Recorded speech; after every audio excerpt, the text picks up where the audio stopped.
ẹ wo fídíò tẹ́ ẹ ń wò yìí mo fẹ́ kẹ́ wo fídíò yìí dáadáa ẹ wo fídíò yẹn gbogbo ara yẹ bá mi wo fídíò yẹn. mo ṣe live lórí àwọn tó ní olóyè Ìgbòho jẹ poison. olóyè Ìgbòho jẹ poison tọmọ Ìgbò kan jáde Alhaji ẹ jẹ́ kí n fọ̀rọ̀ ẹ lẹ̀ máa sọ ní next week bọ̀dẹ̀ yẹn sọ díẹ̀ ń bẹ̀. ọmọ Ìgbò kan ó fẹ́ gba star òjijì nítorí pé kíní ti fẹ́ parẹ́ ó wá lólóyè jẹ poison. You should expect the death of this said man, Sunday Igboho, in the coming month. Anonymous is saying he was given a substance called biobacteria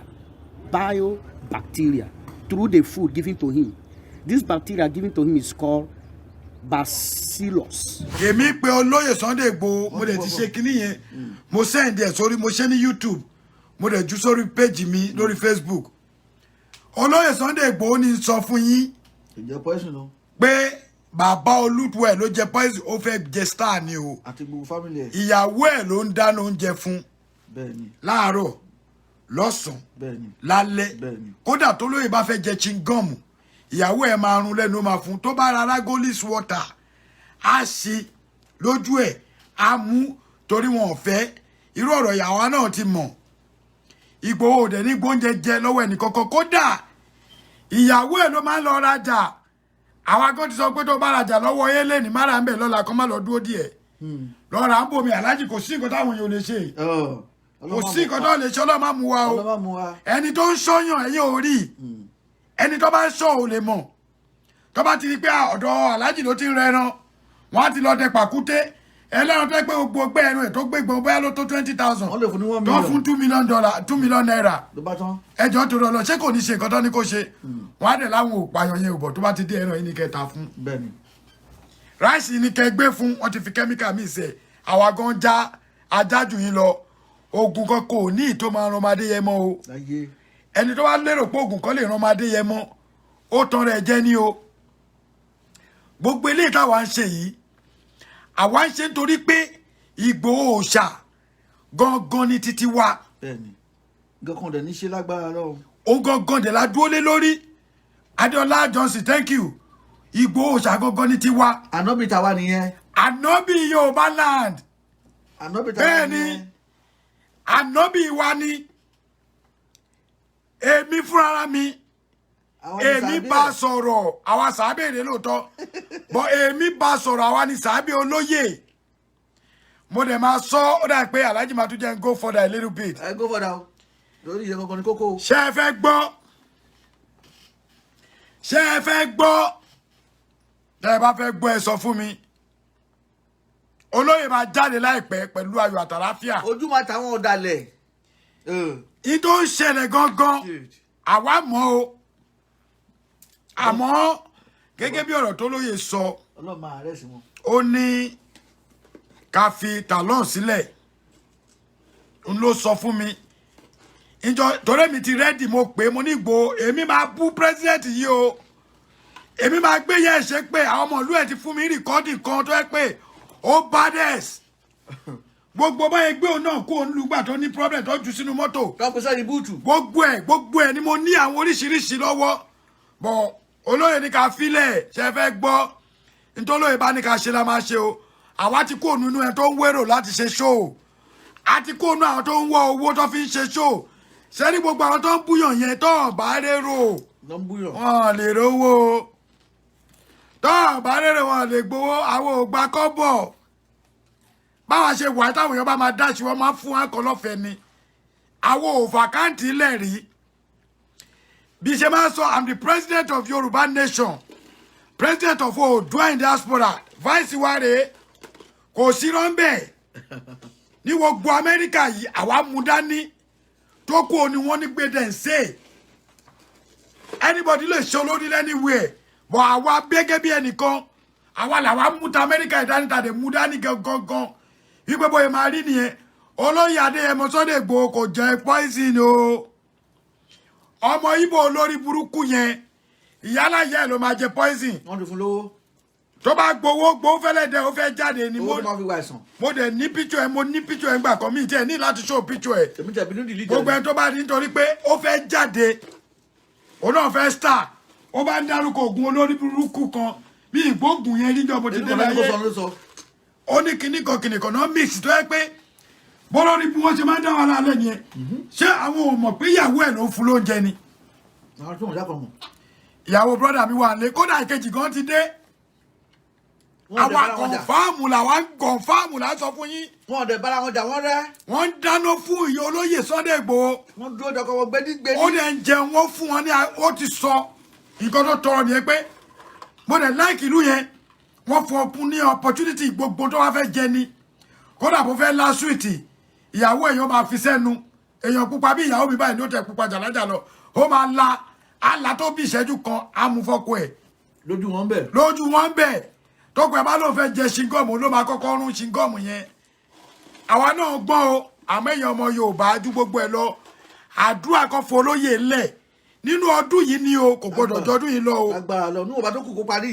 àmọ́ President Alon tó o bá ti fẹ́ wàhálà olóyè ò gbọdọ̀ ṣe 2022 bẹ́ẹ̀ yẹn o ó ní má bu ẹ̀ mi ò ní bu o. bàbá Confirm náà ti sọ títí ẹ̀ náà bàbá Confirm wá ń bí. yes ọmọ Kútọ̀nù ló dẹ̀ jọmọ ìlú ẹ̀ ọ̀nà ara Paris ọ̀nà ara Paris bàbá Confirm gbogbo ilẹ̀ mọ́. òun náà ti sọ títí ẹ̀. tó o bá fi olóyè Sunday Igboho lẹ̀ ní ọdún yìí President Alon ó máa rí wàhálà ọmọ Yorùbá o ogun àwọn Fúlàní tó fẹ́ bẹ́ẹ̀ jà yẹn kékeré ni o ó máa rí wàhálà ọmọ Yorùbá agbára ò ní gbé mi ò tí ì bú ẹ o ọ̀rọ̀ lásán ni mò ń sọ báwa fi olóyè Sunday Igboho sílẹ̀ kó máa lọ jẹ́jẹ́. ní wàrà ṣẹṣà kó máa lọ jẹ́jẹ́ ṣé ẹ tún fẹ́ gbọ́ tẹ́ ẹ bá fẹ́ folóyè lẹ̀ má fi ilẹ̀ sẹ́nu kìnìún o wọn tẹ̀lé yẹ ṣe. tẹ́ ẹ bá lérò pé láwọn kan tẹ́ ẹ dẹ sọ́nà ọmọ Yorùbá tó dúró fún Ìgbòho tó 1 million. kàkàkà mẹ́ni. ọ̀la lè máa mú ọ̀la àdẹ̀túfọ̀ ọ̀la yìí náà ni ọ̀la òdẹ ní tán ẹnu lè kúrẹ́ fún péjú ọ̀nà. ọ̀la yìí náà ni ọ̀la lẹ́yìn ẹ má pọ̀ ọ̀la òdẹ ní tán kò jù bẹ́ẹ̀ lọ. ẹ lílu tó fàjò ni orí ààrẹ ló máa fà á lé. ẹ̀yin ayé ẹ̀yẹ gbẹ́rú mọ́ọ̀sì mọ́ Sunday Igboho ò ní kidney problem kò dẹ̀ ní heart problem ẹ má fẹnu pa Sunday Igboho nǹkan kan ò ṣe Sunday Igboho kò ní kidney bàbá sójòjò díẹ̀ ni ó rẹ bàbá díẹ̀ ni èèyàn tó wà nínú ilé tán jẹ́ kó jáde tí kò rẹ bí ẹ̀ tí kò lọ síta bó ṣe ń lọ̀ta mọ́ yóò ṣàìsàn àmọ́ kidney problem kọ́ ẹ má fẹnu pa Sunday Igboho ẹ tẹ̀lé mi ká lọ kẹ́ wá gbọ́ bó ṣe jẹ́.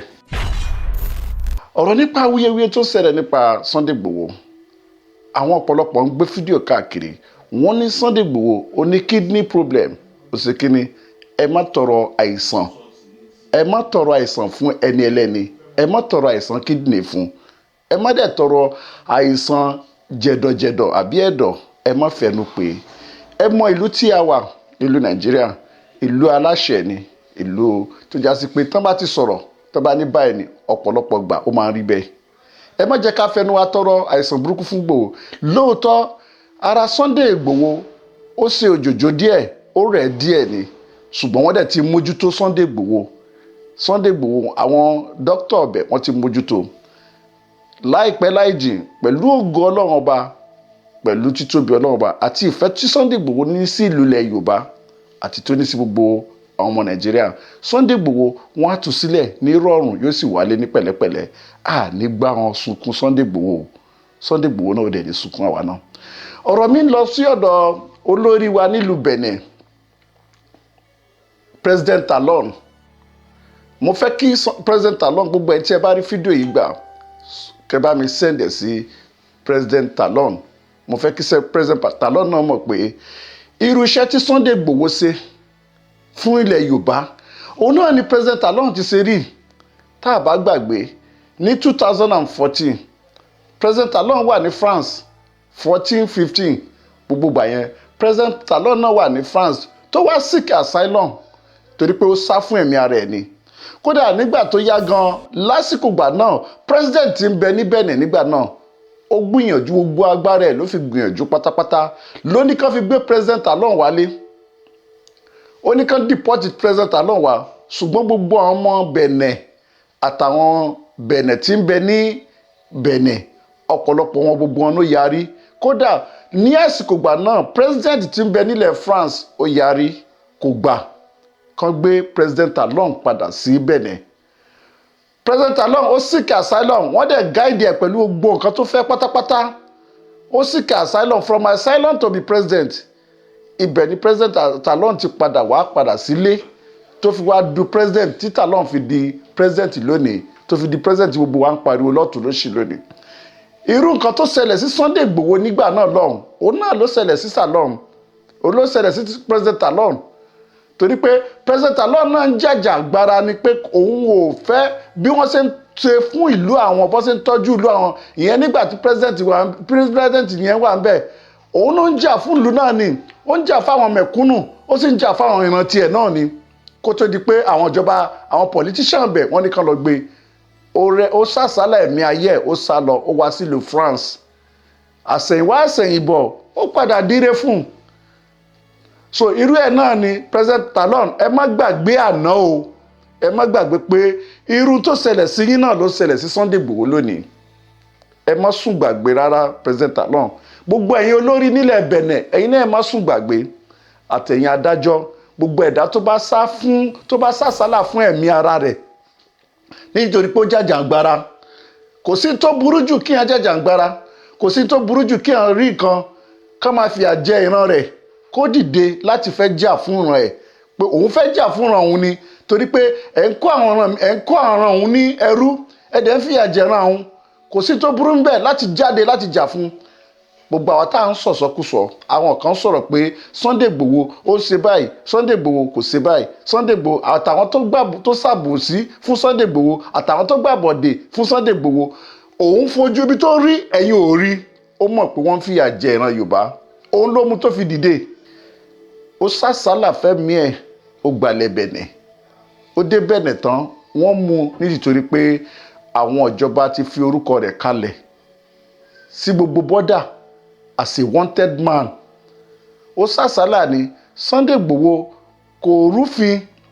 Ọ̀pọ̀lọpọ̀ àwọn èèyàn sọ pé fake passport ló gbàgbé kọjá, irọ́ ló wà ń bẹ̀. Kò rífin rárá, fake passport kọ́.